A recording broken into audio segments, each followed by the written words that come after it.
Madam सारखा लावून द्या आम्हाला. अहो थांबा थांबा, सगळ्यांना जायला भेटेल, घाई गडबड करू नका. अरे काय त्या मॅडमांना त्रास देता, काय लावले रे? काय पैसे घेऊन आले मॅडम, गाडी देत नाही काय नाही. हो मॅडम, पैसे त्यांच्याकडे अरे बाबा, आपल्याकडे ऑफरच अशी चालू होती का सगळं स्टॉक संपलाय. अशी काय ऑफर आहे तुमच्याकडे? आपल्याकडे 50,000 रुपयामध्ये 2 गाड्या आणि 25,000 रुपयामध्ये 1 गाडी भेटते. खरंच का? हो. हे दाखवत होतं जरा.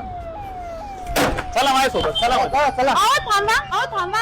हो, आता तुम्हाला फक्त 50,000 रुपयामध्ये मिळणार आहे 2 इलेक्ट्रिक स्कूटर आणि 1 इलेक्ट्रिक स्कूटर तुम्हाला मोबाईल पेक्षाही कमी प्राइस मध्ये मिळणार आहे. ती म्हणजे फक्त 25,000 रुपयात. आणि या गाडीमध्ये फीचर सुद्धा असे दिलेले आहेत जे की तुमच्या 1.5-2 लाखाच्या गाडीमध्ये सुद्धा दिलेले नसतील. या गाडीत तुम्हाला NFC card system, disc brake, big boot space, reverse mode आणि या इलेक्ट्रिक स्कूटर मध्ये पाहिजे तशी बॅटरी कस्टमाइज करून सुद्धा तुम्ही लावू शकता. तसेच तुम्ही ही गाडी 1 रुपया पण न भरता घेऊ शकता. एवढेच नव्हे, ही ऑफर लिमिटेड दिवसांसाठीच असणार आहे, तर लवकरात लवकर भेट द्या. Kite energy showroom, address caption मध्ये.